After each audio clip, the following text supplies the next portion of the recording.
إن الحمد لله نحمده ونستعينه ونستغفره ونعوذ بالله من شرور أنفسنا ومن سيئات أعمالنا. من يهده الله فلا مضل له ومن يضلل فلا هادي له، وأشهد أن لا إله إلا الله وحده لا شريك له، وأشهد أن محمدًا عبده ورسوله. أما بعد، فإن أصدق الحديث كتاب الله، وخير الهدي هدي محمد صلى الله عليه وآله وسلم، وشر الأمور محدثاتها، وكل محدثة بدعة، وكل بدعة ضلالة، وكل ضلالة في النار. خۆشەویستان، لە حەدیثێکی صحیح مسلم داهاتووە پێغەمبەری ئازیز و خۆشەویستمان صلى الله عليه وسلم دعایەکی دەکرد، دەیفەرموو: واهديني لأحسن الأخلاق لا يهدي لأحسنها إلا أنت، واصرف عني سيئها لا يصرف عني سيئها إلا أنت. خوایە گیان هیدایەتم بدەی، ڕێنمونیم بکەی بۆ جوانترین ئەخلاق و ڕەوشت، چونکە هیچ کەسێک ناتوانێت ڕێنمونی من بکات بۆ جوانترین ئەخلاق و ڕەوشت ئیلا تۆ نەبی ئەی خوای پەروەردگار. و لە ئەخلاق و ڕەوشتی ناشرین بە دوورم کەی، هیچ کەسێکیش ناتوانێت دوورم خاتەوە لە ئەخلاق و ڕەوشتی ناشرین ئیلا تۆ نەبی ئەی خوای پەروەردگار. ئەمە دوعای پێغەمبەری خۆشەویست بوو صلى الله عليه وسلم. خوای ئەخلاق و ڕەوشتی جوانم پێ ببەخشە، لە ئەخلاق و ڕەوشت و بەدڕەوشتیش بە دوورم کە. بەڵام بەداخەوە ئەمڕۆ پێشەکی دەڵێم حاشا لە ڕووی بەڕێستان، ئەجەلەکم الله، ڕێز و حورمەتی تایبەتیم بۆ کەسانێک هەیە کە خاوەنی ئەخلاق و ڕەوشتی بەرزن. بڕۆ تۆ ڕۆکۆمەڵایەتیەکان تەماشا بکە، بزانە ئەو خەڵکە زۆربەی ئەخلاق و ڕەوشتی لەدەستداوە. ئافرەتێک، کچێک، بێوەژنێک دلۆڕی بەڕێستان بێڕەوشت بەدڕەوشت ئەمە جوێن نییە، ئەمە سیفەتە. ئاگادار بن، بەدڕەوشتی بە کەسێک بڵێ بێڕەوشتە جوێن نییە، ئاگاداری خاڵە بن. بێ ئابڕوو دوو لە ڕووی بەڕێستان شتێک بڵاو دەکاتەوە بە ملیۆن خەڵک بە دوای ڤیدۆکە یاگەڕێ. پیاوی وا کۆمێنتە نووسێ، کۆمەڵێ سایت فاسد دەڵێ ئەوەندە کۆمێنتم بۆ بنووسا ڤیدۆکەت بۆ ئەنێرم. پیاوی وا کۆمێنتە نووسێ بۆ ئەو کەسانە بۆ ئەوی ڤیدۆکەی پێشاندن. عاشقی ئەوەیە کە لاشەی کەسێکی بەدڕەوشت ببینێ، پیاو شەرمی لێکە. ئەگە تەماشای کەی لە پیاوی سڵحەکە، باپیرەیە، هەندێکیان خاوەنی خێزانە، خاوەنی کچە، خاوەنی خوشکە، بەڵام بەداخەوە تەماشا دەکەی شەرم دەکەی ئەمە کۆمێنتە نووسێ بۆ ئەوەی ڤیدۆیەکی بەدڕەوشتی و خراپەکاری بۆ بێت. گەشتبێتە حەدێکی ئاوا. بۆیە بەڕاستی شەرمە بۆ موسڵمان، بۆ نوێشکەر، بۆ ئەهلی قورئان، بۆ ئەهلی جومعە و جەماعەت عەوداڵ و شێتی وێڵی ڤیدۆی ئافرەتێک بێ کە ڕەوشت و ئەخلاقی لەدەستداوە. چەندەها ئافرەتی وا هەیە، چەندەها شتی وا ڕووی داوە. بۆچی فلیمە خراپەکان خەڵکی زۆر سەیری دەکات؟ چونکە خەڵکی بەڕاستی زۆرێک لە خەڵکی ڕەوشت و ئەخلاقی لەدەستداوە.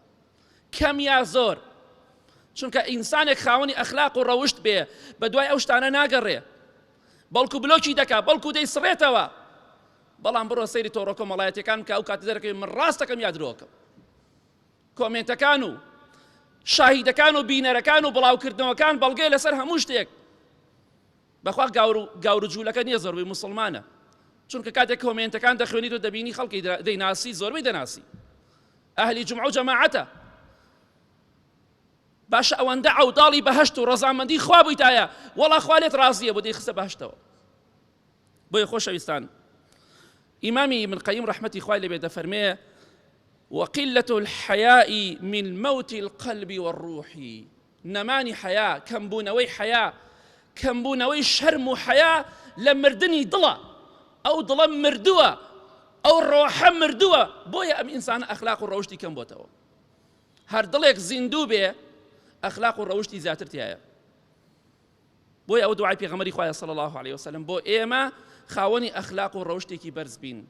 شەرمە بۆ موسڵمان شەرم لە خوا نەکە بە دوای ئافرەتێکە ڕابکە کە خۆی پێ ئەڵێ بێ ئابڕووە بێ شەرمە دلۆڕی بەڕێستان بەڵام دوای ڕاکات عەوداڵی شێتی ڤیدۆکەیەتی بۆ ئەوەندە هەوڵی ڕەزامەندی خوا نادەی. خۆشەویستان وەڵاهی پیاو کات ئەم شتانە دەبینێ شەرم دەکات بەخوا سوێن بەخوای ئەرز و ئاسمان ئەم میلەتەکانی تریش مسلمانان ئەگەر ئاوا بکەن و بەردەوام بن لەسەر ئەم کارە باجێکی زۆر قورسە دەین بە قورسی باجی ئەم بەدڕەوشتێ دەدەین کە هەندێک کەس دەیکەن بەهۆی هەندێک کەسەوە ئێمەش دەسووتین شەرم لەخوا ناکەی. پێغەمبەری خوا فەرمێ صلی الله عليه وسلم لە حەدیثێکی صحیحدا کە لە صحیحە هاتۆ بە ژمارە 2203 دەفەرمێ ليكونن في هذه الأمة خسف وقذف ومسخ وذلك إذا شربوا الخمور واتخذوا القينات وضربوا بالمعازف. أمتكي من توشي أم عقوبانە دەبێ ئەم سزانەی خوا ئومەتەکەی من چی ڕۆدا لە ئومەتی منە واتە لە موسڵماناندا با چاوەڕێی ئەو ڕۆژە بکەین دڵنیا بە دەیبینین ئێمە یا نەوەکانمان لەم ئومەتا کۆمەڵە کەسێکەیە خوای گەورە بەهۆی تاوانەکانیانەوە بە زەویە دەیان باتە خوارەوە ڕۆی زەوی دەچن تەواو وە قەذف ڕۆژێک دێخوا لە ئاسمانەوە بەرد ئەبارێنە بەسەر ئەم ئومەتە بەرد عقوبەی خوا ومەسخ ڕۆژێک دێ خوای گەورە خەڵکی دەکاتێک گیانلەبەر و مەیمون و بەراس ئەمە پێغەمبەری خوا فەرمێ صلی الله عليه وسلم ڕوو ئەدا بەڵام چی کاتێک ئەو کاتەی خەڵکی دەستی کرد بە عارە خواردن ئەو کاتەی کۆمەڵە ئافرەتێک گۆرانی بێژ پەیدا بوون لەناو ئومەتی مندا ئەمڕۆ گۆرانی بێژ هەیە نییە ئەوانەی کە ڤیدۆی بەدڕەوشتی و سێکسی بڵاوەکەنەوە زۆر لە گۆرانی بێژەکان خەتەرترن لە گۆرانی بێژ خراپتر پەیا بوو ئەمڕۆ لە عارە خواردن خراپتر پەیا بووە مادە هۆشبەرەکانە و دوایەوە هەر کاتێکیش گۆرانی مۆسیقایان لێدا و مۆسیقایان لێدا ئومەتەکەم با چاوەڕێی ئەوە بکەن خوا بە زەوی بیان باتە خوارەوە با چاوەڕێی ئەوە بکەن لە ئاسمانەوە بەردباران بکرێن یا بکرێن بە مەیمون و بەراس ئەمە پێغەمبەری خوا فەرمێ صلی الله عليه وسلم. فلیمە تورکیەکان فلیمە بیانیەکان زۆرێک لە ئەخلاق و ڕەوشتی موسڵمانیان لەدەستدا شەرم نییە کەناڵێکی فاسد خراپەکار لەولاوە لە بازاڕەکانە لە شوێنە گشتەکانە یەخەی ئافرەتەگرن ئەڵێن ئەوەندە پارەت ئەدەینێ بڵێ دایکت من حامیلەم کچە عازەبە دەڵێ دایە حامیلەم بۆ شتێ پارەی دەستکەوێ کوڕە عازەبێکە ڕەقسەکا بۆی پارەی دەستکەوێ ئەمە کارەسات نییە ئەتوهلیکونا بما فعل السفهاء منا موسا پێغەمبەر سەلامی خوای لەسەر دەفەرموو خوایان بەهۆی هەندی ئینسانی خراپ و ئێمەش لە ناوەدەی بەخوا ئێمە چاوەڕێی عقوبەی خواین بەخوا بەهۆی بەدڕەوشتی هەندێک کەسەوە چاوەڕێی خوا باران لە جاتی باران بەرد بەسەرمانە بارێنێ باشە بۆ بە خۆماندا ناچینەوە خۆشەویستیت بۆ ئافرەتێکەیە زیاتر لە خوا زیاتر لە دین و قورئان و وتار چاوەڕێی عقوبەی خوا بکەین بە دڵنیا بە تووشمان دەبێ ئەمڕۆ یا بەیانی خوا خراپترشمان بەسەرا دێنێ ئەگەر ئەخلاق و ڕەوشتمانە دەست بدەین یا ڕەبی خوایە لە ئەخلاق و ڕەوشتی ناشرین بە دوورمانکەی بە ئەخلاق و ڕەوشتی جوان بمان ڕازێنیتەوە یا رب العالمین. الحمد لله والصلاة والسلام على رسول الله وعلى آله وصحبه ومن والاه. خۆشەویستان پێغەمبەری خوا صلی الله عليه وسلم لە حەدیثێکی صحیحدا کە لە صحیح تەرغیب هاتووە بە ژمارە 2636 دەفەرمێ الحياء والإيمان قرنا جميعا فإذا رفع أحدهما رفع الآخر. إيمان وحياء شرم وإيمان بەیەکەوە بەسراون بەیەکەوەن کاتێکیان نەماوە کەشیان نامێنێ ئەمڕۆ خەڵک ئیمانەکەی زەعیف بووە شەرمەکەیشی هەر باسی مەکە بە عائیلەی دانیشن سەیری فیلم تورکیەکەن بە بەرچاو خێزانەکەی و کچەکەی و کوڕەکەی و ماچماچێن و باوەش پیاکردنە ئەیتر باشە ئێمە چاوەڕێی چی لە خەڵکەکەین ئەوەندە ئالوودە بوونە بۆ فلیمەکان ڕبعێکیەوە ئالوودەی قورئان و زیکر و وتار نین بۆ ئەو بەڵگە نییە لەسەر چاکی ئێوە بەڵگەیە لەسەر خراپی ئەو کەسانەی کە بەم جۆرن کوا کاریگەری نوێژەکانتانە سەرتان کوا؟ إن الصلاة تنهى عن الفحشاء والمنكر. خوای گەورە دەفەرمێ نوێژ ئەو نوێژەی خەڵکی لە خراپە و لە فاحیشە و بەدڕەوشتی دوورخاتەوە. کوا کاریگەری نوێژەکان لەسەرمان؟ چی کاریگەری بەسەرمانەوەیە؟ کوا کاریگەری ئیمانەکانمان؟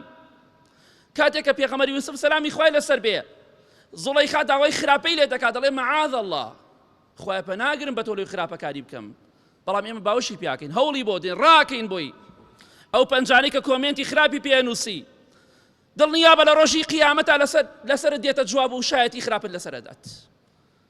خوا نیعمەتێکی پێداوی بۆ خراپە بەکاری دەهێنی؟ با چاوەڕێی عقوبەی خوا بکەین سزای خوا بکەین بەسەرمانە ببارێت.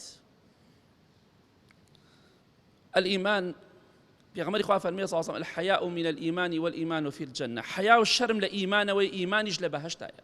ئەگەر حەز لە بەهەشتە خۆت بە شەرم و بە حیا بڕازێنەوە. ئەوەی کە بەدڕەوشتی و خراپەکاری بڵاو کردەوە لە وڵاتدا دوژمنی تۆیە دۆستی تۆ نییە، دوعای هیدایەتی وە بکە ئەگەر ئەهلی هیدایەت دێ خوا پشتی بشکێنێ. بۆیە با ڕەوشت و ئەخلاقی خۆمان جوان کەین، ڕەوشت و ئەخلاقی خۆمان بەرزکەین بۆی ئینشاڵڵا لە دوای مردنمان وەک پێغەمبەری خوا فەرمێ صلی الله علیه و سلم ما كان الفحش في شيء إلا شانه.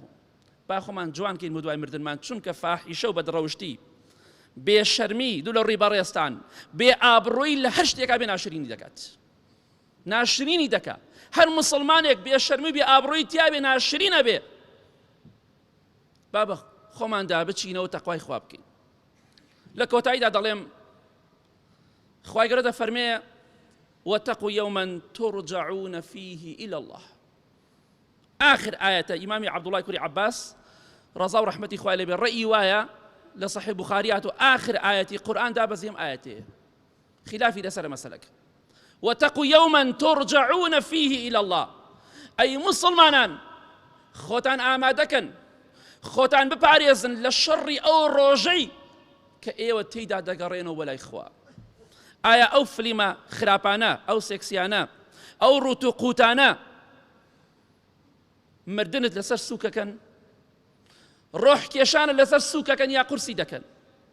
ئایا پرسیاری ناو قەبرت بۆ ئاسان دەکەن یا بۆت قورسەکە؟ ئایا ژیانی ناو قەبرت بۆ خۆشەکە یا بۆت ناخۆشەکە؟ قەبرت بۆ فراوانە کاتەوە بەدڕەوشتی یا بۆ تەسکە کاتەوە؟ ئایا ئەو بەدڕەوشتەی کە ئەمڕۆ بەڵاو دەبێتەوە ئێمە کۆمنتی بۆ نووسین سەیریەکەین و بڵاوی دەکەینەوە؟ ئایا لە ڕۆژی قیامەتە محاسەبی خوامان لەسەر سوک دەکا یا قورسی دەکا؟ ئایا تێپەڕین بەسەر پردی سیڕاتە بۆمان ئاسانەکە یا بۆمان قورسەکە؟ ئایا شەرمەزاری لای خۆمان دەکا یا سەربەرزمان دەکا؟ بێگومان وەڵامەکەی وازەح و ڕوون و ئاشکرایە. بۆیە خۆمان بپارێزین، خۆمان ئامادەکەین بۆ ئەو ڕۆژەی کە لە تێیدا دەگەڕێینەوە بۆ لای خوا. دووری مەگرە لەو کاتێک کە تۆ بە دوایدا دەگەڕێی، بە دوای ئەوەدا دەگەڕێی دڵەکەت کە خائیس بووە بە تاوان، نەفسەکەت کە خراپ بووە. دووری مەگرە لەو کاتێدا کە تۆ بە دوای ئەو خراپەکاریە ئەگەڕێی، بە دوای ڤیدۆکەی باجی فڵان و دادە فڵانە ئەگەڕێی، لەو کاتە مەلەکول مەوت بێ ڕۆحت بکێشێ ئاخر شەڕ بیت، بە ڕوڕەشی و شەرمەزاری بگەڕێتەوە بەلای خوا. خاوەنی شەرم و حەیای کچت هەیە، خوشکت هەیە، خێزانت هەیە، شەرەف و ناموسی خۆت بپارێزە بۆی بە سەربەرزی بمری، بە حەیاوە بمری، ئەهلی بەهەشت بیت، پەنا بەخوای گەورە ئەهلی دۆزەخ نەبیت. جا خۆشەویستان، ئەگەر پێمان خۆشە شەرمەزاری لای خوا نەبین، لە دوای مردنمان ژیانمان خۆش بێ، با ڕۆشت و ئەخلاقی خۆمان جوان کەین. اللهم اغفر للمؤمنين والمؤمنات والمسلمين والمسلمات الأحياء منهم والأموات من أهل السنة والجمعة والجماعات. يا ربي خوای شفای نەخۆشەکانمان بدەی، بە تایبەتی ئەوانەی داوای دوعای خێریان کردووە. یا ربی خوای هێمنی و ئارامی وڵاتەکەمان بپارێزی، لە ڕەوشت و ئەخلاقی ناشرین بە دوورمان کەی. خوایان هەر کەسێک بێ ڕەوشتی و بەدڕەوشتی لەناو ئێمەدا بڵاو دەکاتەوە، خوای ئەگەر ئەهلی هیدایەت نییە خوای پشتی بشکێنی. یا ربی خوای سووک و ڕیسوای دنیا و قیامەتی بکەی. ئامین ئامین ئامین.